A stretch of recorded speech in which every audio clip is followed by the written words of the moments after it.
వాళ్ళు వేసే వాళ్ళ గురించి కూడా అభిమానిస్తున్న ఇంతమంది ముందు వాళ్ళ గురించి కూడా మాట్లాడాలనిపించి 2 నిమిషాలు మీడియా వారికి ఇది నా పర్సనల్ స్టేట్మెంట్గా చెప్పాలనుకున్నాను.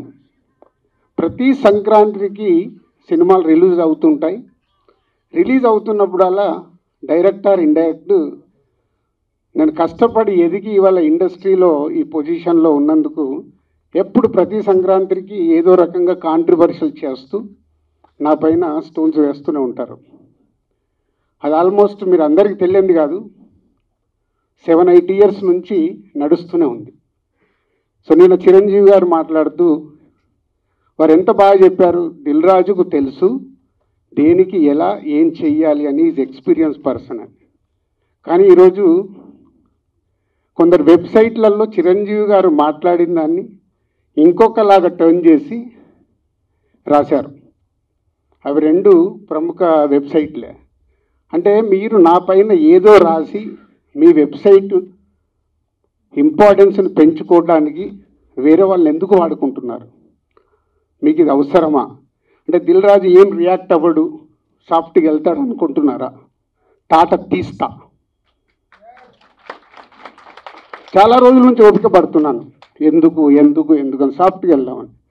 సంబంధం లేకుండా పోనీ ఆ ప్రొడ్యూసర్ వచ్చి మీ దగ్గర ఏమన్నా మాట్లాడా? మీకు అంత దమ్ముంటే ఆ ప్రొడ్యూసర్ని నన్ను స్టేజ్పై పిలిచి కూర్చోబెట్టి క్వశ్చన్స్ వేయండి. ఎందుకు ప్రతి సంక్రాంతికి నన్నే టార్గెట్ చేయాలి? ఇంతమంది నన్ను అభిమానిస్తున్నారు కదా, 95% నన్ను ఇష్టపడతారు, 5% ఇష్టపడతారా? అది ఇష్టపడరా వాళ్ళ ఇష్టం.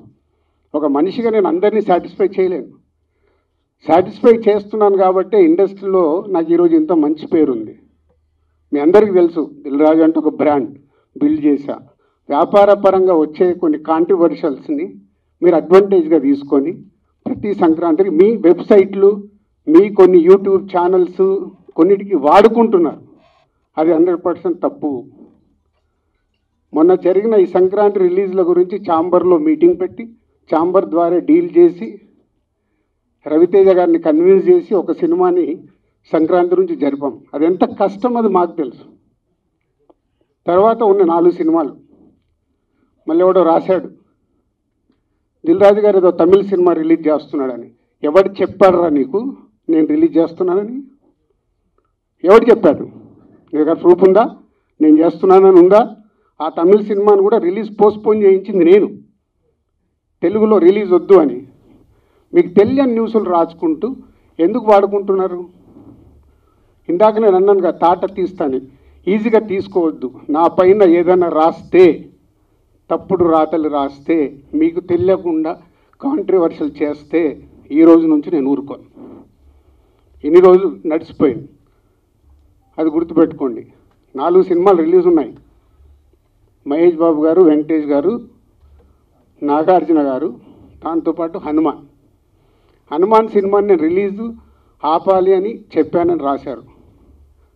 ప్రొడ్యూసర్ని డైరెక్టర్ని నన్ను పిలిచి నేను సినిమా ఆపాలని అడిగానా? సినిమా 14వ తారీఖు రిలీజ్ చేసేయండి అని చెప్పాను.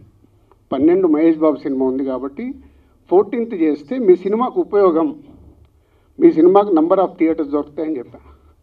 కానీ దాన్ని ఇంకొక విధంగా మార్చి రాశారు. చిరంజీవి గారు మాట్లాడింది ఇంకొకలాగా కన్వర్ట్ చేసి రాస్తున్నారు. మీకు కావాల్సిన దాన్ని హైలైట్ చేయకండి.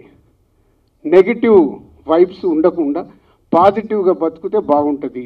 నెగిటివ్గా బ్రతకడం ఇంపార్టెంట్ కాదు, అందరం పోయేవాళ్ళమే, ఇక్కడ ఉండటానికి రాలా. నెగిటివ్ ఎందుకు, నెగిటివ్ వైబ్స్ ఎందుకు? మీ వెబ్సైట్లు, మీ ఛానల్స్ ఇంప్రూవ్ అవ్వాలని నెగిటివ్ వైబ్స్ని తీసుకొస్తారా? ఈరోజు హనుమాన్ సినిమా ప్రపంచవ్యాప్తంగా రిలీజ్ అవుతుంది. నాట్ ఓన్లీ తెలుగు స్టేట్స్, తమిళ్లో రిలీజ్ అవుతుంది, కన్నడలో రిలీజ్ అవుతుంది, హిందీలో రిలీజ్ అవుతుంది. ఎక్కడ థియేటర్ లేవా, దొరకట్లేదా? మీకు తెలియని విషయం ఏంటంటే నైజాములో 7-8 సెంటర్లలో Mahesh Babu cinema, Hanuman cinema release అవుతుంది. వెంకటేష్ గారి సినిమాకి, నాగార్జున గారి సినిమాకి థియేటర్ లేదు. మీకు తెలుసా అది? చిరంజీవి గారు, Nagarjuna garu, Venkatesh garu, they are not a small heroes. 30 ఏళ్ళ నుంచి ఇండస్ట్రీలో ఒక స్టార్ హీరోగా ఉన్న ఇమేజ్ ఉన్న వాళ్ళకు కూడా థియేటర్ లేవు. ఇవి మీకు కనిపించవు. ఎంతసేపు వాళ్ళకు రావాల్సిన మైలేజ్ గురించి ప్రయత్నం చేస్తూ సో ఈరోజు కొన్ని కోట్లు ఖర్చు పెడితే రాని ప్రమోషన్ని హనుమాన్ సినిమాకు వచ్చింది. గుడ్, చిన్న సినిమా సూపర్ హిట్గా అవ్వాలి అని మనస్ఫూర్తిగా కోరుకుంటున్న దాంట్లో నేను ఒక్కరిని. ఎందుకంటే సినిమా ఆడితేనే గ్లోబల్గా పెరుగుతాం, మన చేతిలో ఉండదు, మనం కష్టపడి సినిమా తీస్తాం. ఇవి తెలియకుండా మీ పిచ్చి రాతలతోని ఏం చేద్దాం అనుకుంటున్నారు? మళ్ళీ మళ్ళీ మళ్ళీ చెప్తున్నా, నా గురించి ఎక్కడన్నా తప్పుగా నా పేరు పెట్టి రాస్తే తాట తీస్తా. దీంట్లో తేడా లేదు. నిజాయితీగా మీకు ఏదైనా న్యూస్ ఉంది రండి, 24 hours అవైలబుల్. మీకు ఏదైనా న్యూస్ కావాలి, సార్ ఇలా ఉంది ఇదేంటని అడగండి, నేను సమాధానం ఇస్తాను. నా పిఆర్ వాళ్ళు కూడా మాట్లాడారు డైరెక్ట్. ఎప్పుడన్నా మీ మీడియా వాళ్ళందరికీ తెలుసు ఐఎమ్ అవైలబుల్ ఎనీ టైం. మీ మెసేజ్లకు నేను రిప్లై ఇస్తాను, మీ ఫోన్ కాల్స్కి నేను రిప్లై ఇస్తాను. చెప్పండి మీ మీడియా వాళ్ళందరూ, ఎప్పుడన్నా నేను లేనా, అవైలబుల్ లేనా?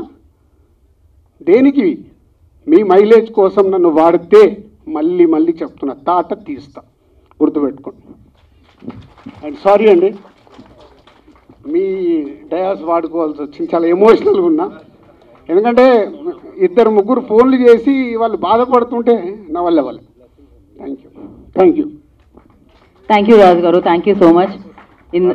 సపోర్ట్ ఉండబట్టే ఈ రోజు ఇంత మంచి ఫంక్షన్ చేసుకోగలిగాను సార్. మీరు వచ్చిన నా మాట తీయకుండా వచ్చినందుకు చాలా సంతోషం sir. Thank you Dil Raju గారు, thank you so much. Of course Dil Raju గారు అంటే ఒక బ్రాండ్ తెలిసిందే. సో ఎస్, దిల్ రాజు గారి చేతుల మీద ఇవాళ ఇక్కడ లాంచ్ అవ్వడం చాలా చాలా happiness. And thank you so much Dil Raju గారు, thank you so much for your support and your time. And yes, stay back here, అందరూ వేదిక మీదే ఉండండి. అండ్ రాజు గారికి మరొక ఫస్ట్ ఎన్నో ప్రెస్ మీట్లకి ఎన్నో ఫంక్షన్స్కి ప్రసాద్ ప్రివ్యూ థియేటర్ రావడం జరిగింది, కానీ ఫస్ట్ టైం ఇంతమంది ఈ అనౌన్స్మెంట్కి వచ్చారంటే నిజంగా చాలా టీం అందరినీ అప్రిషియేట్ చేయాలని ఉంది. ఇందాక దొరైని అడిగితే మేనేజర్లం కదా సార్ అంటే మీ స్ట్రెంత్ ఏంటో కరెక్ట్గా చూపించారనిపించింది. సో నిజంగా మీరు అందరు ప్రొడ్యూసర్లు అవుతే ఇండస్ట్రీ ఎంత బాగుంటుంది. సో రాజేష్, నీలాగా కొత్త వాళ్ళు రావాలి, అలాగే new producer Narasimha Reddy, Ramana Reddy and Mohan director, and ఇంతమందితో శ్రీకాకుళం షెర్లాక్ హోమ్ టైటిల్ కొంచెం క్యాప్షన్ చదవడం కొంచెం టఫ్గా ఉంది. So all the best. 24 మంది డైరెక్టర్లతో ఒక టైటిల్ని లాంచ్ చేయించుకొని ఈరోజు ఈవెంట్కు నన్ను పిలిచి లాంచ్ చేయించుకుంటున్నందుకు మీ ఓల్డ్ టీమ్కి all the best. Me cinema మంచి సక్సెస్ అవ్వాలి. ఎందుకంటే చూస్తుంటే ఏదో వైపు కనిపిస్తుంది, ఇంతమందితో ఈవెంట్ జరుగుతుందంటే. లోపలికి వచ్చేటప్పుడు అన్నాను, ప్రివ్యూ థియేటర్ ఫుల్ అవ్వడం కాదయా, రేపు సినిమా రిలీజ్ అయినప్పుడు థియేటర్లు ఇలా ఫుల్ అవ్వాలి అని. So all the best. Me cinema entertainment బాగుందని చెప్తున్నారు, బాగుండి పెద్ద హిట్ కావాలని కోరుకుంటున్నాను. యాక్చువల్లీ నేను ఫంక్షన్కి నిన్న వచ్చి అడిగినప్పుడు నేనున్న బిజీలో అసలు టైం ఎలా ఇవ్వగలుగుతానంటే రాజేష్ వచ్చి సార్ కొంచెం ఫేస్ని ఏదోలాగా మార్చుకుంటే అలా చూసి వస్తానులే అని చెప్పా. సో టైమింగ్స్ మార్చి పిలిచారు. వచ్చే ముందు కూడా చాలా మెంటల్గా చాలా డిస్టర్బ్గా ఉన్నాను. బట్ ఆఫీస్లో సార్ వెయిట్ చేస్తున్న దొరై ఫోన్ చేస్తే వచ్చిన తర్వాత చాలా రిలీఫ్ ఉంది. మీ అందరినీ చూశాక అంటే ఇందాక ఎవరు అన్నారు మీడియా వాళ్ళు, అక్కడి నుంచి అన్ని మీ ఫోటోలే పెట్టారంటే నా పైన మీకు ఇంత అభిమానం ఉందా, అందుకు ఇంకంతకంటే ఎక్కేం కావాలి అనిపించింది నాకు. సో ఇండస్ట్రీలో ఎప్పుడు రకరకాల పీపుల్తో జర్నీ చేస్తాం, ఎప్పుడు రాళ్ళు వేయాలో వేసేవాళ్ళు మన పక్కన ఉంటూనే రాళ్ళు వేస్తూ ఉంటారు. కానీ ఇలా చూసిన తర్వాత ఒక చిన్న సినిమాని నేను ఎంత సపోర్ట్ చేస్తాను, మీరు ఇలా ఒక చిన్న సినిమా చేస్తున్నప్పుడు వచ్చి మీకు ఈరోజు నన్ను పిలిచినందుకు మీ సినిమాకి ఈరోజు మీడియా ద్వారా దిల్ రాజు గారు లాంచ్ చేశారు, ఇంతమంది డైరెక్టర్ లాంచ్ చేశారంటే డెఫినెట్గా చాలామందికి ఇది రీచ్ అయ్యే అవకాశం ఉందని మీరు నన్ను పిలిచారు. డెఫినెట్గా మీ టైటిల్ రీచ్ అయ్యి రేపు మీ కంటెంట్ కూడా బాగా రీచ్ అయ్యి పెద్ద హిట్ కావాలని కోరుకుంటున్నాను. అండ్ ఇందాక నేను రాళ్ళు వేశారు అనే టాపిక్ క్షమించాలి, మీ స్టేజ్ని కొంచెం 2 నిమిషాలు హైజాక్ చేస్తున్నాను. ఎందుకంటే దిల్ రాజు మీద ఎప్పుడు